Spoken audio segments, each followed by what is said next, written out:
Salut à tous, allez, ne perdons pas plus de temps que ça, vous savez très bien ce qui nous attend, un sacré bond dans le passé. Précisément en 1986, l'année de sortie d'un certain Defender of the Crown, réalisé par la célèbre firme Cinemaware. Si vous êtes un tant soit peu attiré par l'histoire du jeu vidéo, difficile de passer à côté de ce monument qui s'est révélé être à son époque une véritable claque graphique et ludique. Il s'agit d'un jeu de stratégie où le but est de réunifier l'Angleterre. En contrôlant des territoires, le joueur récolte des impôts qui lui permettent d'investir dans l'armée afin de mener sa conquête. Mais là où le jeu impressionne, c'est aussi par la variété de son gameplay. Il faudra gérer des assauts avec sa catapulte pour s'emparer des fortifications adverses, tenter de s'introduire dans les donjons et mener les affrontements pour y piller les ressources, participer aux joutes organisées dans le royaume pour accroître sa popularité. Toutes ces phases de jeu sont absolument magnifiques. La critique et le public saluent unanimement le titre, que l'on retrouve aujourd'hui dans n'importe quel manuel d'histoire. Et justement, en Bretagne, dont le château loué par Ubisoft pour ses équipes de développement, l'une d'elles reprend les principaux codes de Defender of the Crown, les enrichit et imagine Iron Lord, un titre annoncé en grande pompe dans la presse spécialisée. Tous les ingrédients sont alors réunis pour faire de ce jeu un futur hit en puissance. Pourtant, l'histoire ne se déroulera pas tout à fait comme prévu. D'ailleurs, je pense que très peu d'entre vous ont déjà entendu parler de ce jeu. Du coup, la question qu'on peut se poser, c'est de savoir pourquoi aujourd'hui tout le monde a retenu Defender of the Crown et oublié Iron Lord. Ouais, une fois n'est pas coutume, nous allons mener l'enquête.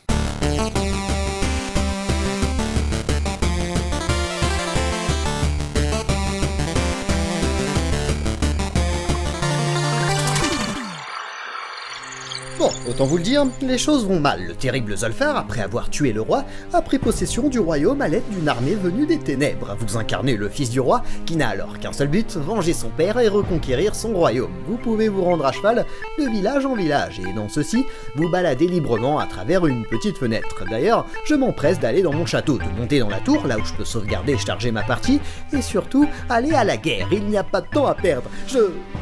Bon sang, l'armée des ténèbres est gigantesque, et forcément avec une simple poignée d'hommes, je fais pas long feu.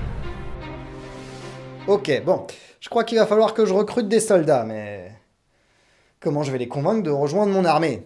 Parce que tous ceux que je rencontre me demandent des services. Le meunier, par exemple, s'est fait escroquer par l'aubergiste qui refuse de lui payer le blé qu'il lui a pris sous prétexte qu'il était avarié. Quand je lui en parle, il n'a aucune intention de régler sa dette et que de toute façon, je ne lui fais pas peur. Le religieux me demande une potion de guérison pour soigner ses moines qui sont malades. L'herboriste ne me la concoctera qu'avec une preuve de ma valeur. Le marchand me demande un collier rare. Le mercenaire qu'il possède réclame une grosse somme d'argent et le templier souhaite que je lui témoigne du courage et de la force. Bon sang de bonsoir.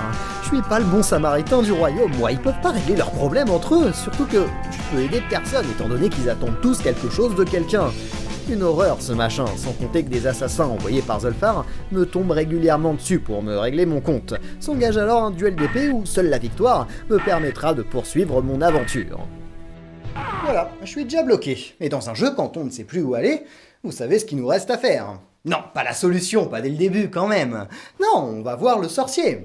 Oui, il y en a un qui nous donne des conseils et tout un tas de renseignements. Bon, comme il le dit, c'est vrai que je peux participer aux activités de tous ces villageois. J'aime pas trop me mélanger au bas peuple étant donné mon rang, mais c'est pour la bonne cause. Tiens, à la taverne, il y a un jeu de dés pour faire des paris d'argent. C'est risqué, je peux m'enrichir comme je peux tout perdre. Heureusement, la chance me sourit. Avec la mise remportée, j'achète le collier, m'empresse de le remettre au marchand qui accepte de me suivre avec ses hommes. Je pourrais lancer l'offensive. Mais non, il m'en faut plus. Je me rends à Châtenay-Malabry pour participer au concours de tir à l'arc. Il me faut gérer l'angle et la force de mon arc et tenter de marquer un maximum de points pour espérer battre mes adversaires. Et comme le tournoi semble permanent, je réessaye et réessaye jusqu'à ce que je remporte la coupe que je m'empresse d'aller offrir à l'herboriste. Du coup, sa guilde m'accompagne et surtout, il accepte de me préparer la potion pour les moines. Comme ils sont tous remis sur pied, ils viennent aussi. Ah, une troupe d'herboristes, de marchands et de moines. Oh. Je suis pas sûr qu'on va la gagner cette guerre. Mais ne désespérons pas. C'est vrai quoi, on est sur la bonne voie. Bon, l'aubergiste dit que je n'ai pas de réputation, hein. Eh bien je fonce à la taverne participer au concours de bras de fer. Il me faut vaincre d'affilée 9 adversaires. Pour ça, rien de plus simple, agiter le plus rapidement possible son stick de droite à gauche, et leur écraser le bras les uns après les autres. Une fois élu champion, la serveuse, sûrement impressionnée par ma force, me remet son médaillon. Je vais montrer ça à l'aubergiste qui reste bouche bée. Voilà une preuve flagrante de ma réputation. Du coup, il a pas le choix. Tout tremblant, il me confie son armée et accepte enfin de régler sa dette vite auprès du meunier, et les paysans me suivent aussi. Même le Templier finit par me confier ses hommes puisque j'ai réussi à vaincre 10 assassins. Oui, c'est ce qu'il attendait de moi. Je pense que là, je suis prêt. Je lance donc l'offensive, et me voilà comme un véritable général. Il faut que je dirige mes troupes, que j'évite d'en isoler, que j'envoie plusieurs escadrons dans une même bataille pour maximiser mes chances. Et oui, j'ai terrassé l'armée des ténèbres. Je peux enfin accéder à la tour de Zolfar et me confronter à son ultime épreuve, le labyrinthe. Avec un timer qui s'écoule, il me faut retrouver l'antre où le bougre se cache. D'un étage à l'autre, on doit vaincre ses sbires dans une sorte de shoot'em up. Il y a en tout 6 étages pour enfin se retrouver face à Zolfar, dans la même configuration que les précédents combats. Si on parvient à le vaincre, c'est la victoire. On a le droit à un superbe message de félicitations, et c'est tout. Bon, on s'en contentera. Eh bien, on peut être fier de nous. Et je suis sûr que de votre côté, vous vous dites, c'est un jeu tout à fait sympathique et très varié.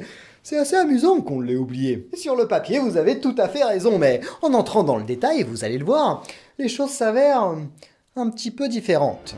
Il faut que je commence par vous raconter l'une de mes discussions dans un salon avec un développeur. Celui-ci m'expliquait que de façon assez étonnante, le genre de jeu le plus difficile à réaliser, vous savez ce que c'est ?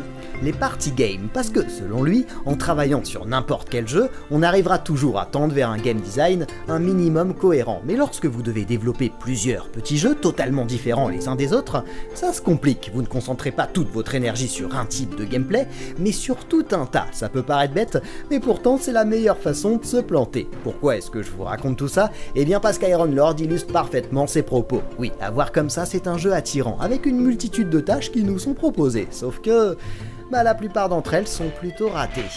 Le tir à l'arc est sûrement le plus sympa, bien que pour gagner la coupe, il faille remporter les 3 épreuves, composées de 6 manches, avec 4 tirs par manche, et comme il est assez improbable que vous gagniez du premier coup, ça devient rapidement redondant. Pour le bras de fer, c'est encore pire, 9 adversaires à la suite. On perd une fois, on recommence tout dès le début, et 9 fois de suite à faire ça, croyez-moi, ça devient vite insupportable. J'ai bien cru que j'allais me faire une tendinite de l'épaule, surtout que le 9e adversaire est quasi impossible à battre. Regardez sa description. Jean Le Fourbe allie force et ruse pour vaincre ses adversaires. Ce sera le plus dur à battre. Ne flanchez pas. J'aimerais bien les voir, lui. J'ai tout tenté, rien à faire. J'ai demandé conseil sur ma page Facebook. On m'a dit d'utiliser un objet, de passer très rapidement sur 2 touches, même pas. De programmer les touches sur la roulette de la souris, de la tourner très rapidement, non plus. De donner la manette à un vieux qui a la Parkinson. Ça, c'est pas très sympa. Heureusement, c'est Nico Sawyer qui m'a permis d'en voir le bout. Profiter du fait que je sois sur émulateur, réduire la vitesse de jeu à 50%, et là, d'un seul coup, c'est beaucoup plus simple. J'ai fini par haïr cette épreuve. Tout comme les assassins la première fois, on est plutôt impressionné. Un combat en vue subjective, on s'y croirait. Mais au bout du 15e adversaire qui vient à notre rencontre, on s'aperçoit de la pauvreté du gameplay, appuyer sur une direction au moment où le symbole apparaît, puis attendre que par un heureux hasard, on touche notre adversaire. Pas extrêmement palpitant, et alors que toute cette première partie a tendance à tirer en longueur, la seconde est bien plus expéditive et bien moins amusante. Je vois pas tellement où est la stratégie dans le jeu de stratégie. On envoie nos escadrons à la bataille et on attend de voir ce qui se passe, tandis que l'épreuve du labyrinthe est presque insurmontable, parce qu'il y a 6 étages, que certains escaliers mènent à des cul-de-sac, et que survivre aux nombreux affrontements relève de l'exploit. Je viens un petit peu de tout casser là. Bon, je me suis un petit peu défoulé, j'en avais besoin, mais ce qui m'attriste réellement, c'est qu'Iron Lord méritait beaucoup mieux que ça. Le concept est plus qu'accrocheur, se balader dans un royaume pour réunir des hommes et vaincre l'armée des ténèbres, avec tout un tas d'épreuves à accomplir pour convaincre les villageois de nous suivre. D'ailleurs, les dialogues et les tentatives de recrutement sont vraiment plaisantes. Les mini-jeux le sont aussi, mais ont un énorme souci d'équilibrage, sûrement la faute à une deuxième partie bien moins intéressante, avec un wargame sans grand intérêt et une épreuve de labyrinthe plus frustrante qu'autre chose. Et oui, rappelez-vous, il est extrêmement complexe de réussir le gameplay de tout un tas de petits jeux. Ainsi, face au raté de quelques-uns, les développeurs ont très certainement souhaité contrebalancer en rallongeant les plus réussis, mais du coup, de par leur longueur, ces épreuves révèlent au grand jour leurs limites. Un gameplay assez basique qui ne pouvait fonctionner que sur de courtes parties. Dans n'importe quel party game digne de ce nom, on sait qu'on ne passe que 1 à 2 minutes sur chacun des jeux. Ce qui compte, c'est tout autant la variété de ceux-ci que leur contenu. En les faisant durer, la répétitivité se fait très vite ressentir et on ne prend plus forcément de plaisir sur les différentes épreuves. Iron Lord s'est révélé très loin du modèle dont il s'était inspiré. Il s'est tout simplement pris les pieds dans ce qui espérait être sa force, une multitude de petits jeux variés, malheureusement, à la qualité trop inégale. C'est une conclusion très frustrante, parce qu'Ironlord propose tout un tas de choses très intéressantes, dans une ambiance chevaleresque soignée et attirante. Vous êtes nombreux à en avoir conservé d'excellents souvenirs, et je tiens à rappeler que ceux-ci sont tout à fait légitimes, bien qu'on puisse difficilement reprocher au manuel d'histoire de ne jamais citer le jeu. Allez, vous connaissez la chanson, on se retrouve la semaine prochaine pour un épisode qui, vous le verrez, sera bien plus joyeux. Salut à tous!